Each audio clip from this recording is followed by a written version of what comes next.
My kids are. All right, I'll call the Parks and Recreation meeting for May 24th, 2022 to order. And we will start off with the Pledge of Allegiance.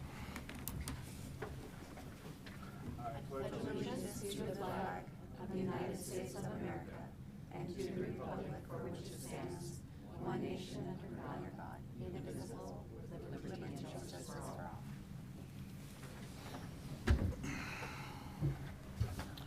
All right, and we will start with the roll. Hale. Present. Cornwell. Present. Duzick. Present. Noyes. Present. Brannick. Present. Snyder. Present. Zibble-Wolf. Present. All right, any amendments to the agenda? There are none. None.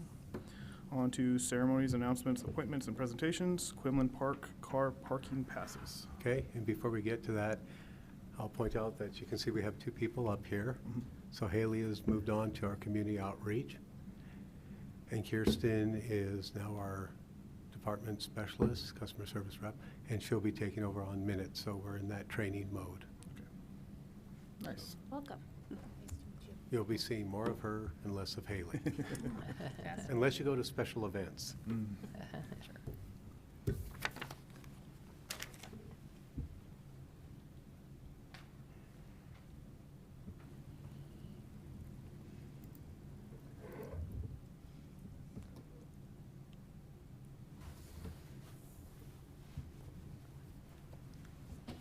So this is probably the best slideshow or PowerPoint presentation. It's one slide. Ooh. So 2 weeks ago, I guess it's been 2 weeks, 3 weeks ago, at the city council meeting, we did do an introduction of the parking passes. That was what you folks worked on almost 8 months ago, 9 months ago, and then recommendation to city council, which they adopted. So as a reminder for people out in the audience, every household in Post Falls, so it's one per household, will get a free car parking pass for Chameleon Park. So if they wish to buy more, they're $20 a piece. So each one of you is going to get yours. Oh, Get- For everybody else, Thanks, Haley. the city council and you folks, you get that this way, but you need to come into our office and we'll sign you up. That way we can tell if you are truly within the city limits proper and that it's been only one given out for that household. So you can't show up at the park or at the ticket booth there and expect to get one. You do that, you're going to have to pay your daily fee. Then you can come up and get your free one. So it behooves everybody to go ahead and save. It'll be $6 if you, as a resident, show up. Non-residents, of course, don't get one, but they can buy a pass. That's season pass is $30. Something else that for the our viewing audience to know is we are not charging for parking for boats anymore, but we are charging a launch fee, and it's on space available, and you'll get to park space available. You will still have to pay to launch, and if you go park out in the neighborhood or up in town. So those are some of the big changes, but now you folks are all bona fide. Hey, Dave, I Yes. have a question just to clarify for the audience. This is for special events as well. This is for everything at the park? Everything at the park. Okay. So, yeah, for any special event where we would be charging a parking fee, that's for cars only, it's not for boats. So if you come in a car with a trailer, we're going to charge you the boat fee. Any other questions? Also, Dave, I have, just for clarification on the launch fee. So if a resident comes in with their boat to launch it, they're going to pay $15, but they must still have their parking pass. Is that correct? No. No? Okay. They just have to show us a driver's license. Okay. So the $15 launch fee does include the parking for the vehicle upon availability? On availability. Yeah, Yes. so, okay. And some people in previous years have not wanted to show their proof of residency. Right. And that is their choice. They're just going to pay the non-resident fee. Okay, good. So we can't, arbitrarily look at somebody and say, yes, they are. And having a license plate doesn't mean that you are a Post Falls resident. So Right. we're trying to still keep things moving through the ticket booth as quickly as we can. We don't want to see everything backing up. Something else we are going to do is we're working with our Public Works, and they have some of the reader board trailers, and we're going to have one of those up on Spokane Street, letting people know that the launch fees are in effect. So if somebody who's used to not having to pay a launch fee sees it, they'll know to turn around before they get down there. Because once you're kind of in the line and into the booth, we're going to have to charge you. So, okay. All right, on to declarations of conflict. I see none. On to consent calendar, approval of minutes for February 22nd, 2022. I would move to approve the minutes from February 22nd, 2022 as presented. I'll second that. Zibble Wolf, Aye. Noyes, Aye. Brannick, Aye. Snyder, Aye. Cornwell, Aye. Dusick, Aye. Hale, Aye. On to citizen issues. I see none. And then on to unfinished old business, Tullamore Sports Complex naming discussion. Yeah, as Robbie gets set up, I'll start out the issue. So as it said in the packet, we first looked at names informally when Micah Terrell was showing us kind of some design concepts and stuff. I think he had a couple names in there. He had Prairie as one of them and Quarry as another. Meanwhile, they went on working. They've refined a lot of things. But we're getting to a point now where they're actually at that point where they start to need to design some of the finished work. So how things blend together, the accent features, the signage, that type of stuff. So we wanted to bring it back. What you have on your desk there, I just went out to staff. Also, the consultants gave us some names. I think in my memo I'd asked you guys if you have any names so you can add to that. One of the things when we look at naming of the fields, not all of them are great names there, but we just compiled everything. You'll see they're in alphabetical order. There were some duplications that came in. I see one of them I hit. I didn't eliminate it. That's purely a error that is printed twice. It wasn't that I liked it better than anything else. I just didn't hit the delete button as many times. But in our park naming policy, things we look at for that, we look at the neighborhood or geographical identification. We want the proper usage or something that's a fee-based. We don't use that too often. We may see that with the Montrose, but even when we go there, we're probably going to be looking at the naming rights going on to the individual fields. We believe we can raise more money to offset the construction costs that way. Natural or geographical features, i.e. treaty rock, it's there. Historical or cultural significance. If we use that, Black Bay would actually be Ford Rock Bay or something like that. Historical figures, and then the site's common name or usage.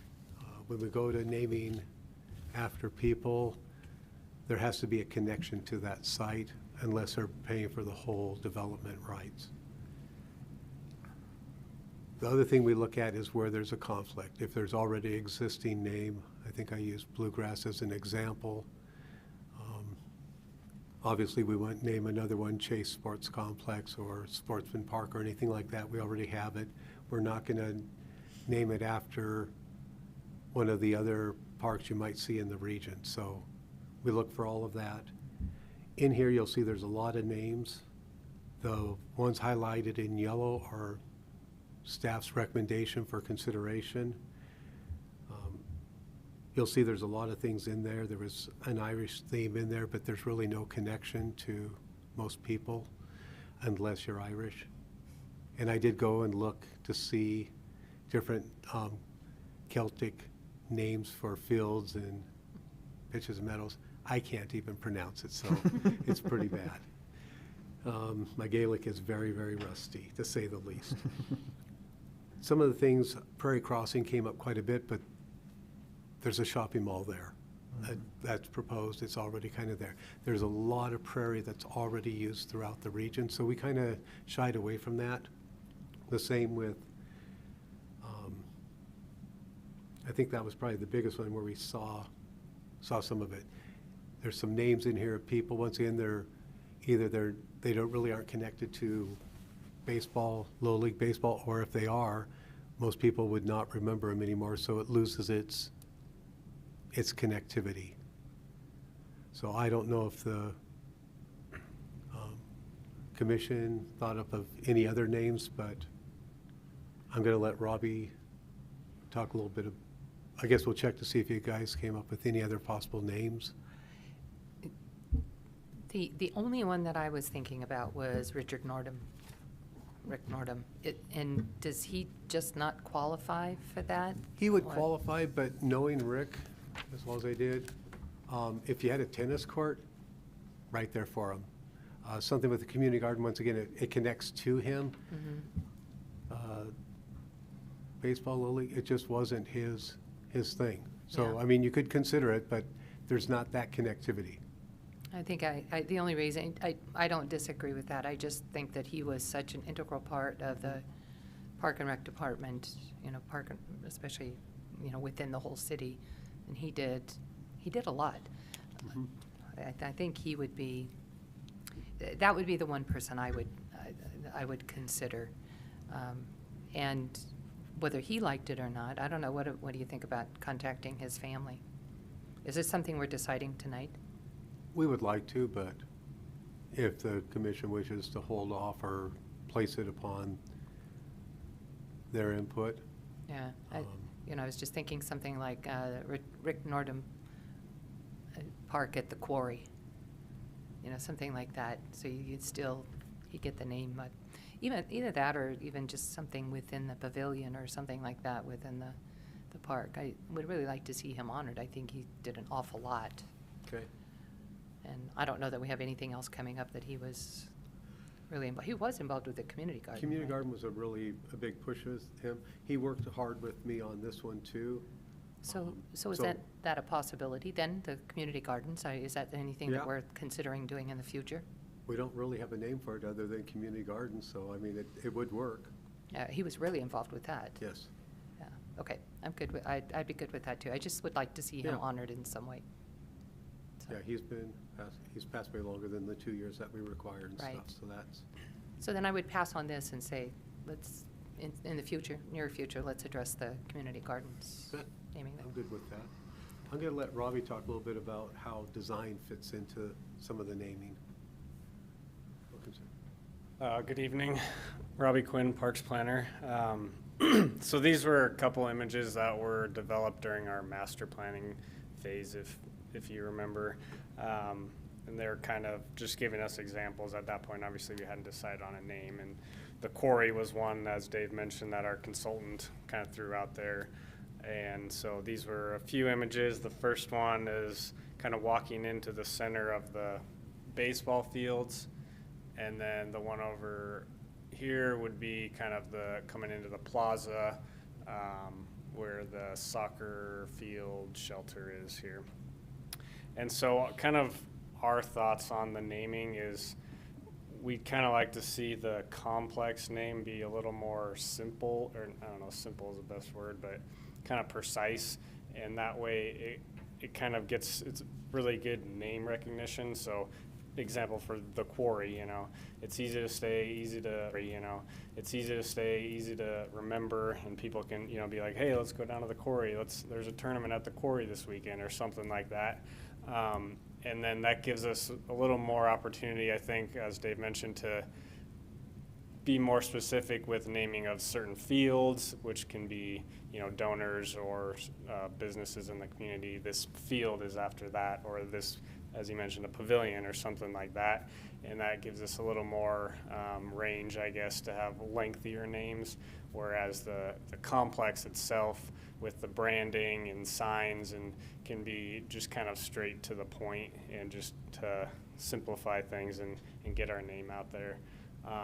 We talked a little bit about, you know, still having sports complex kind of in the name for people who are out of towns. If we're having a regional tournament, when they look it up, you know, it's easy to find online where it's actually a sports complex instead of just the quarry online. They may not think of a sports complex at that point, but still having that as far as the name. But in the most of the signage, when you're actually there, would just be whatever we decide. So in this instance, the quarry, or, you know, other options as we laid out. So that's kind of our thoughts on just keeping it a little more to the point as far as the overall complex. So yeah, I guess opening back up to discussion on. For us, the branding is going to be critical as we try to market the thing, as we go back in, and, you know, it's supposed to be a revenue offsetting, so being a little league field, that becomes a little harder. But when you do the tournaments, when you do, whether it's soccer, whether it's baseball, the food, makes it easier. You'll see I highlighted the pit sports complex. Simply, that's what it was the highway pit, and that's where they'd put the debris, they'd have the rocks, they'd break everything. Our consultants, our designers, they thought quarry sounded nicer than the pit, and I have to agree. There's also the pit stop down there, so there's that confusion, but you have like a Celtic field, center field was a play on that, bullpen, but we really, as you can see, there's one in here, the Citizens of Post Falls Sports Complex. We'd have to have 3 business cards just to, so that's where we're trying to do something short, because really it's gonna, as we go after the fields, it's, let's say it's Fairfield at the quarry, or it's, you know, Cornwall Field at the quarry, so or a Vista. You know, so those are things that we're going to be going after, is really trying to give naming rights to businesses. So it's just, we're open for discussion.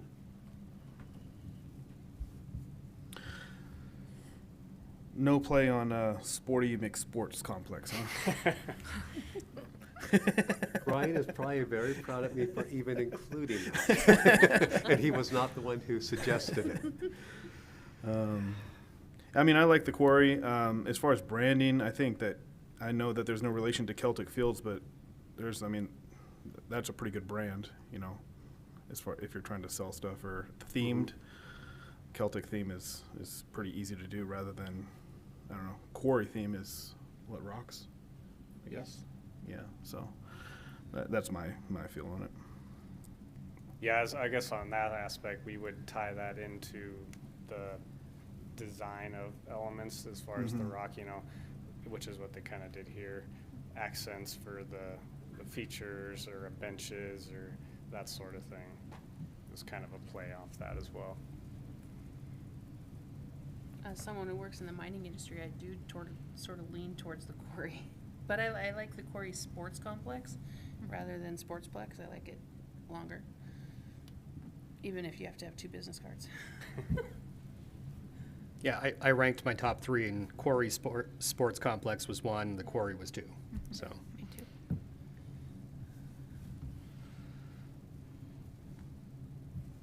I guess I think to your point is that maybe you name it formally the Quarry Sports Complex, because online, or include sports complex, no matter what it is, but include sports complex, because when you're looking online, you see the quarry, somebody's going to say, oh, they're hauling loads of gravel out of that. Yeah.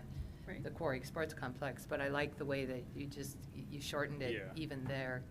You know, Yeah, I think that's kind of, you know, when you're on the site, you don't necessarily need to say sports complex everywhere, Yeah. because it's obvious you're there. So that's where we could be a little shorter with our signage. Right, and if, with that in mind, the other thing is that if you happen to land a very large donor that says, well, we want naming rights, then you say Avista at the quarry, Yeah. you know, Mhm. or Mhm. whatever, Windermere or Caldwell or whatever it is, Right. at the quarry, you're still able to use that. If you have a short name like that, whether it's the quarry or at Celtic Fields or Mhm. whatever it is. Right. You're keeping it, having something short that you can Right. use to Yeah. add those to it.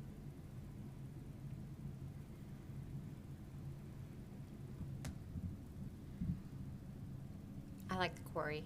I like just simple. It'll probably be shortened to TQ, right?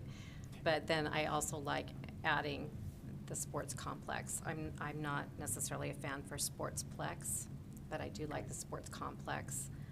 But just as needed for, finding online or, naming such as that, but just keeping it very short. Mhm.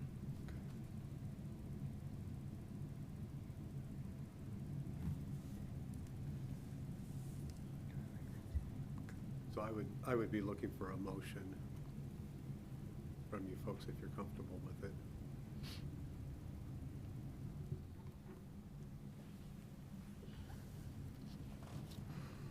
Who likes what better? I think we're between two names, right? Yeah, is anybody opposed to the quarry sports complex, right? I don't think so. Okay, No. let's go with that. I'm happy to make a motion if everybody is pretty much in agreement. Sounds like it. So I would make the motion that we formally name it the Corey Sports Complex, adding, and the permission, I guess, if you will, to shorten it to the Quarry for branding purposes. I second that. Brannick, Aye. Cornwell, Aye. Noyes, Aye. Duzick, Aye. Zibble-Wolf, Aye. Snyder, Aye. Hale. Aye. Thank you.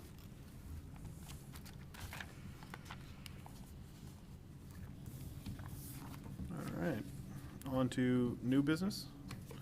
Water tower pocket park concepts. All right.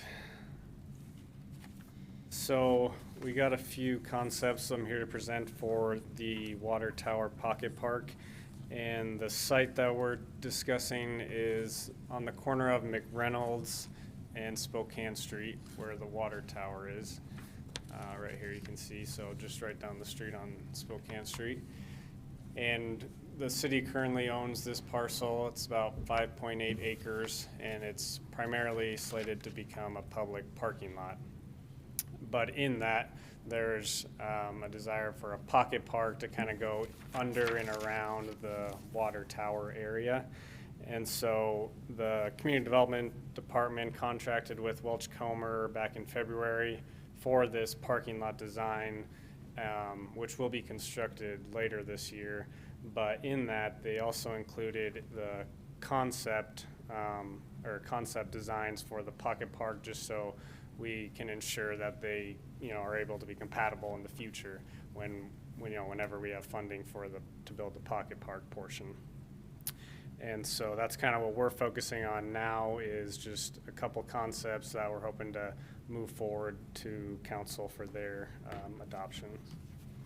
So just real quick, so you kind of can orient, this is the basic design for the parking lot, essentially a one-way loop, kind of like what's over at the chamber over here. And so really there will be a sidewalk along the north and eastern side of the parking, kind of coming around. So this will essentially be the access point to come into the water tower pocket park area, as well as there's a sidewalk along Spokane Street. And so the first concept, and these were done by BWA Architects, who is subcontractor of Welch Comer. So This first one is more of a radial design, so kind of what they're looking at is taking the shape of the water tower and just kind of putting it and expanding it on the ground plane. And so there's basically a plaza space under the tower with room for picnic tables and such. And then you have all these connection points kind of coming to the middle of the plaza. So the first one off of the sidewalk along Spokane Street, and then again coming down. So there is some grade change there. So both of these would be kind of like ramps coming up to the elevated plaza space of under the water tower. And then again, another point coming off of the parking lot here. There would also be, because of the grade change, an opportunity to create some sort of kind of a stepped platform, amphitheater type steps, similarly kind of what we saw at the landing site. Just gives people space to sit and enjoy the views of the river, which is right down this way here. And then just kind of lawn area, some plantings, and then possible natural play elements for kids if we want to incorporate something like that. They also put in kind of a raised or a trellis screening system, so it would kind of limit the views of the parking lot for people to be a little more secluded and enjoy kind of the plaza space a little more than having to look at the parking lot. And I guess kind of the real unique aspect of this design is something that the designers kind of threw out as an option to see if we'd be interested, is actually an elevated platform. So that's the big blue square. So they're really taking a platform and putting it at some level that's yet to be determined in the water tower. So it really gives panoramic views of the whole city and up and down kind of the river corridor. And so they would have a set of stairs that kind of wraps around and gets us to that platform area. And this is a rendering, a perspective that they did kind of looking south along Spokane Street here. Kind of hard to see, but basically this is the platform up here, and there'd obviously be a guardrail, an opportunity to kind of create some sort of paneling, which could be, mimic the bridge on Spokane Street. And then you can see kind of the stairs coming up to that level there. So again, this is, pretty unique idea. We don't know anything really about the structural integrity of the water tower, if it could even handle this or not at this point. If it's something that, we choose to move forward with, that would be one of the next steps to get structural engineering evaluation done on the water tower. But again, just something that we wanted to pass along to get your thoughts on. So the second option, basically kind of similar elements, just really a different design of the plaza space. So this one's a little more linear. Again, coming off the connection points along Spokane Street sidewalk up here and to the south, and then again on the parking lot.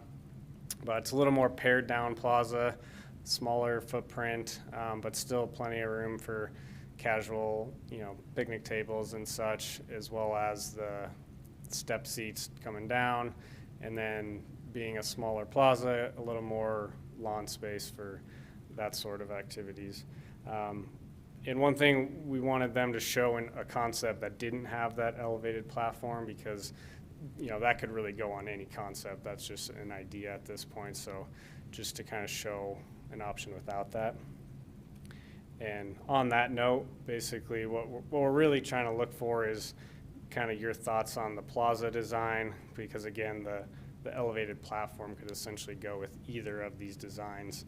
And so if we have a recommendation to move one of them forward, then the architects could then draw the elevated platform with and without on that specific design. So at this point, we're kind of looking for a recommendation to approve one of these and move forward with council's adoption. And again, get your thoughts on the elevated deck in the water tower. So the difference between these is the shape. Essentially, yeah.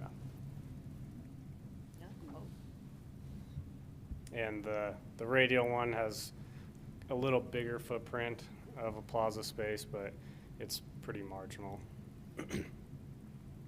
I like the design of the radial better. It's just, I just envision most of our parks as more linear. So I like the radial, and the platform's one of the coolest things I've seen you guys do I agree. or propose recently, so. I agree. Yeah, I agree. I think it's really nice. Concept A. I do have a question. If you Sure. stand at the bottom of the water tower, can you see the river? Probably not, probably filtered right now. There's still quite a few existing pines that are relatively small at this point, but that's something we would like to kind of clean up to enhance those views. You can see kind of the beach area, so you can't see the whole river, but you can see about where the, kind of the swim area is and back. Okay. The challenge with any of this is we don't know what will be built in front of it. That's a Okay. risk that we will always take because we Right. don't control the land. So this is a separate parcel, basically, that Okay. someone could potentially develop in the future. We Well, have- and one of the reasons I asked that is because the seating that you have, either one, I like the tower one, frankly, the best, the circular one. But the seating that you have, like the round seating is, you have your back to the river.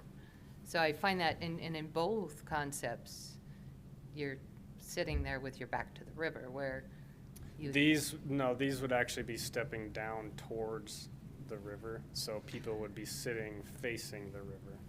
Oh, so it's round like that, but they're still facing the river. Oh, I assumed that Yeah. it was facing. Yeah, so in the to plaza center. is, Okay. the plaza would be elevated compared to this area, basically.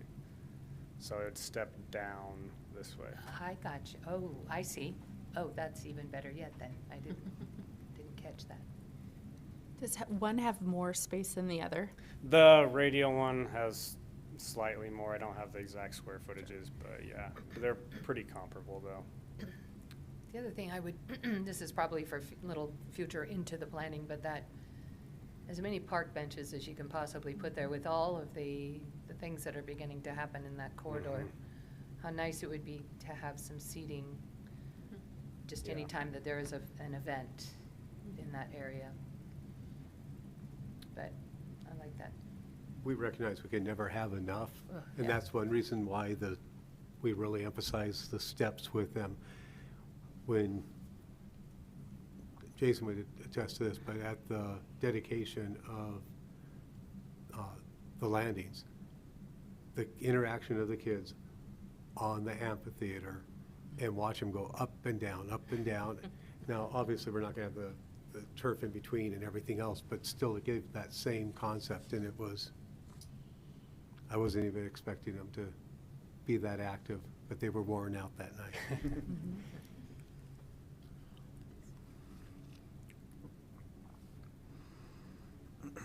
So I guess we'd be looking for a recommendation to move one of these forward to council. You guys want action, like an action on it? Because in our packet says No action. no action, so are you wanting action on it, actually? Yes, I thought the the agenda says action. Agenda has it as an action So item, we can so. still make a motion. I will move to present to council the park concept A. I'll second it.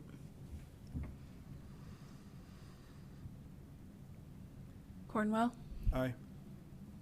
Hale, Aye. Duzick, Aye. Snyder, Aye. Noyes, Aye. Zibble-Wolf, Aye. Rannick. Aye.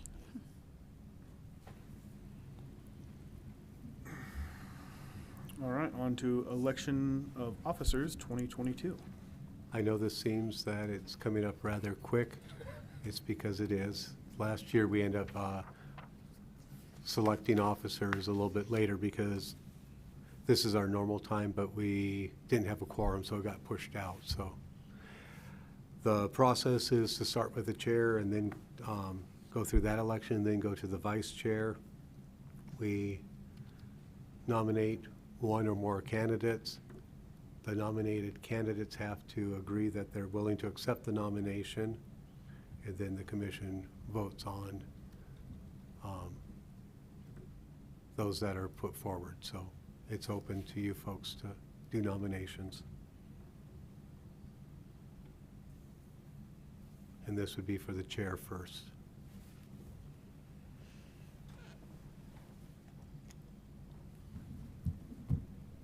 Jason, do you want to serve again as chair?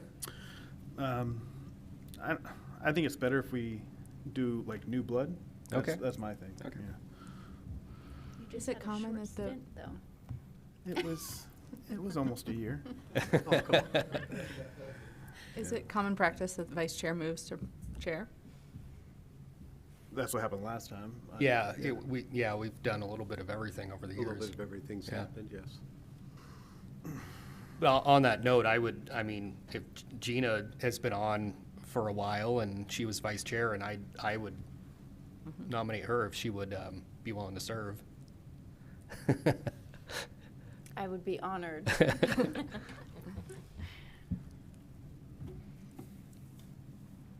Does it need a So second? you- Because I'd second it. Yeah. So are there other nominations for chair? No. Yeah. But thank you. So you can call for a vote on that if you wish. Oh, yeah. Let's vote. Okay. Duzick? Aye. Snyder? Aye. Zibble-Wolf? Aye. Noyes? Aye. Hale? Aye. Cornwell? Aye. Brannick? Aye. Congratulations. So now you need a vice chair. So for vice chair, I nominate Chrissy Brannick. You have to accept that nomination. I guess I accept that nomination. Here we go. And I'll second it. Okay. Noyes? Hold Aye. it, they haven't closed it yet. Sorry. You have to check if there's other nominations. Anybody else want to nominate anybody? Okay. All right. Noyes? Aye. Hale? Aye. Cornwell? Aye. Brannick? Aye. Snyder? Aye. Duzick? Aye.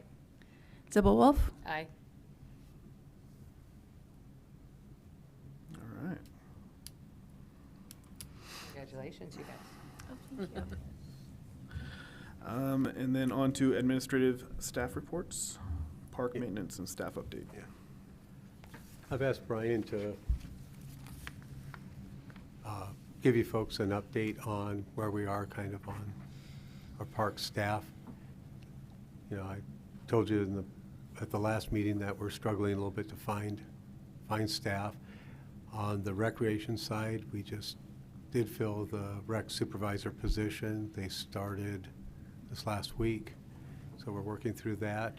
We filled our position in the forestry, but the park side of it, it's struggling right now. So I really wanted him to go over a little bit because I think, as Brian will kind of tell you, we don't have enough people on board yet to maintain all of our services. So there will be some impacts. We don't know what yet, but I'll leave it up to Brian to fill you in, then we can discuss it. Brian Myers, Parks Manager. Not the topic we all want to talk about, but as we know, just servicing or going to our regular businesses that we often attend and such, we're seeing longer wait times at the drive-through and longer wait times at the grocery store when we're trying to check out groceries and such, and we're no different that way. Our biggest impact is coming from our seasonal recruitment. Typically, by this time of year, we're full staffed for our seasonal staff. We typically run between 12 and 16 folks. We typically start out the season with 16 people and hope to end up with about 10 at the end of the season, just as folks move on to other jobs or start going to college or go back to high school and that. That typically requires us to bring on between 10 and 12 new people. Sometimes we're able to get a few folks back and reduce that. But our seasonal recruitment typically requires 50 to 75% new staff every year. So to do that, we're looking to have 25, 30 applicants. This year we have had 4. Oh. Wow. We had a number of folks that returned, and a handful of those have already found other jobs that pay better, significantly better, sometimes as much as twice of what we're paying. And they're quality, skilled folks that had been with us for a few years. Part of that, we were able to retain a few of those seasonals and actually move them into seasonal positions at our cemetery to continue to offer the services that we offer there. And then one of our seasonal staff moved into one of our vacant full-time positions. So that's the other story that we have right now on the maintenance side. Our south side, over the course of the winter, we had one of our individuals took a position with the University of Idaho as their building and grounds superintendent here at U of I Coeur d'Alene. And great role for him, excited for the move, but he left a big vacancy leading our south side of town. So basically everything south of Mullen Avenue, he led and maintained the charge on that, ensuring the details for our events and such are happening. We moved our irrigation specialist into his role, and a handful of months later, he took the lead position with a local nonprofit for their building and grounds. And again, really happy that he's been able to make a good move for his family and such. So then we moved another gentleman that has been on the south side into that lead role, and then he moved over to our construction division. So everybody that's familiar with the south side has now moved on to bigger, better things, and we're trying to fill up those spaces. The other and third big impact we're having right now is in our ticket booth operation. That takes 6 folks to operate that facility. We had it full at one point in time, but we're still 2 weeks away from opening, or a week and a half away from opening, and we're down to 2 people. So we're going to be backfilling where we can. I'll probably end up with a handful of shifts in there to cover, but that's the story that we have at the moment. We're currently, with the impacts of seasonals, we're between 55 and 60% of our normal available staff hours to operate the parks. So we're trying to figure out where we're going to be able to roll back and reduce the impacts to the community. Some of the things our staff has done individually is talking with our routine user groups, and they're going through and raking base paths and packing holes on the mounds and home plate areas to try to help with the general maintenance of fields. And we're trying to hang on the best we can. We're already seeing mowing frequencies reduced, so we're moving back to once every 10 days instead of weekly. Our sports fields typically are every 3 or 4 days we're mowing. Those are having to drop back to once a week. So that's fine with these cool springs. You know, we've had a really generous spring for our staff to be able to maintain things without too many folks noticing that things have changed. But as soil temperatures begin to creep up, we're going to see more growth in the turf, and those longer mow frequencies will reveal themselves. So that's where we're at the moment, and trying to make adjustments. But Are these open positions online? Can people? Yes, they are. Yep. So some of those things that we're going to have to do, like Brian mentioned, the ticket booth, to adjust to some of that, we may not be taking parking revenue, say, Monday through Wednesday. We'll concentrate on where the largest volume is. We'll have to adjust it. It may be that we're doing evening hours. We just can't staff. As Brian said, we're hit with the seasonal, but it's not just that with the full-time. And this is kind of going across the board. we're not the only department. It's throughout the city. It's throughout private industry. But to give you an idea, on the park side of it, I've got 2 people, and Brian's one of them, who's been there longer than 5 years. I've got 2 people that have been there 3 to 5 years. It takes 3 years to be trained and to understand the whole system and have that expertise. Over 50% of our full-time park employees have been with us less than a year. For most of them, they're going into their first season. So we have some learning curves to do there. We have some training. And we'll get through it.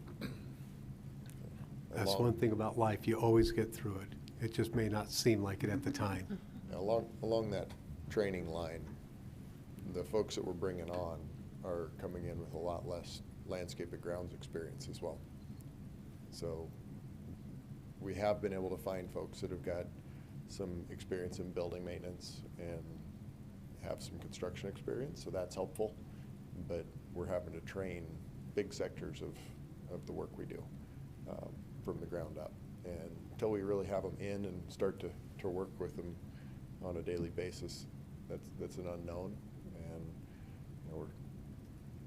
we may be going back and teaching high school biology to begin to build the foundations to understand plant health care and horticulture and be able to be ready to even sit for a pesticide applicator's exam. So that's the phase that we're in right now. One other thing I wanted to let you know, it's not related to staffing necessarily, but there's a couple parks where we have some of the doors that are have plywood over the doors, and that's because we're having issues with the doors being kicked in and damaged and trying to get replacement parts and the time locks and everything. So they did paint them, they do look nice, but if somebody asks you, why is this park, one of the 2 restrooms or one of the 4 restrooms is done that way, it's because we're having vandalism.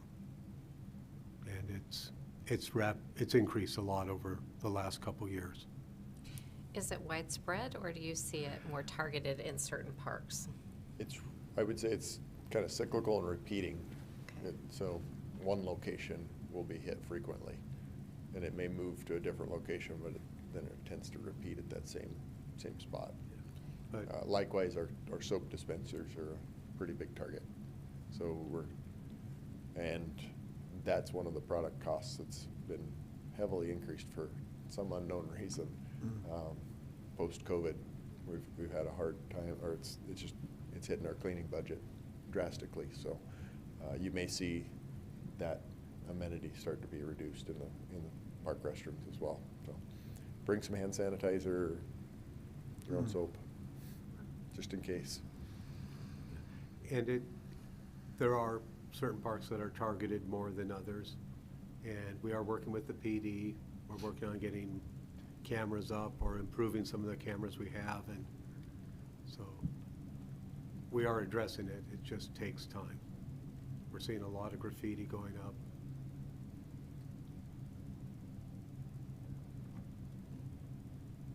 Is that mainly happening at night? Do we know? I don't know that we know.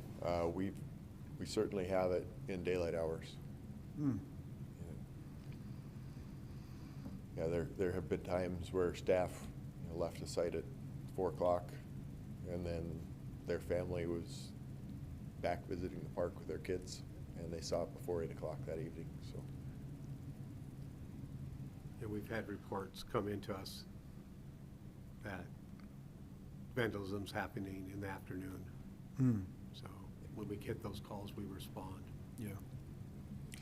My experience also tells me that this is the worst time of year for this sort of behavior. It tends to peak just before school gets out, and then for a couple weeks after school gets out, and then it trends down a little bit. And I think it's largely because the parks are busier in that 2 o'clock to 6 o'clock hour once the summer rolls around. This time of year, folks aren't quite out yet. Yeah. In those early afternoon hours, but the kids are. So if you have a neighbor that likes to go for a walk, maybe encourage them to go walk around in the parks Right. that, you know, Tullamore, Crown Point, Syringa, White Pine, those are big hot spots, repeating hot spots. Kiwanis gets a little bit here and there, but.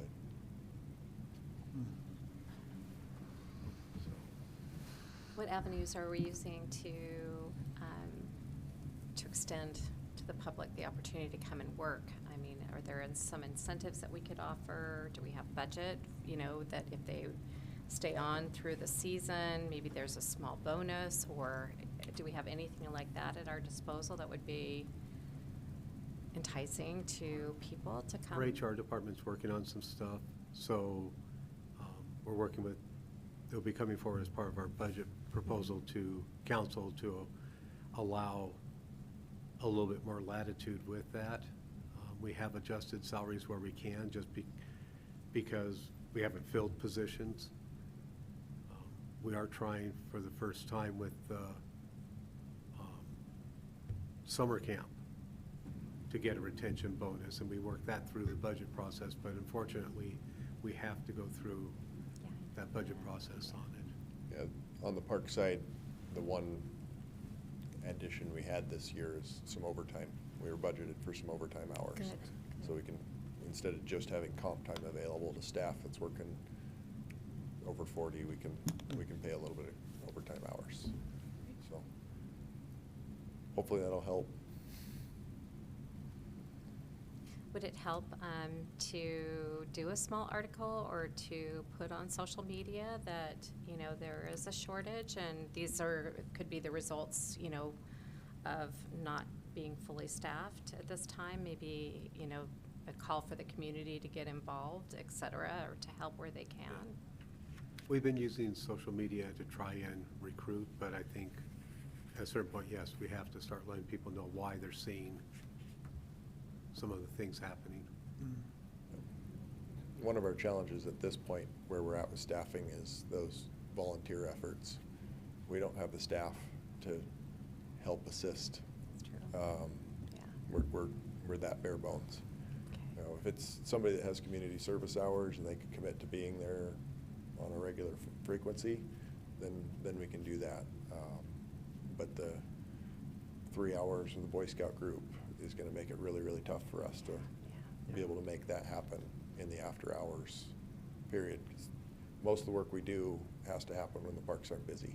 You can't check irrigation at 3 o'clock in the afternoon with the group.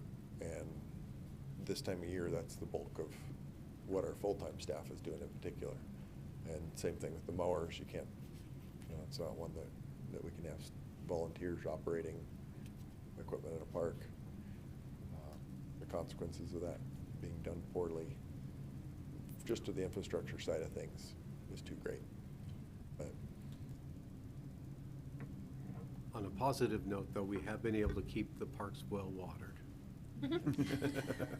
thanks to Mother Nature this year.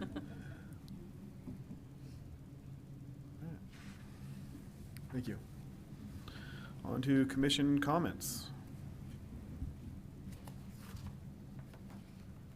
I see none. And with that, we are adjourned.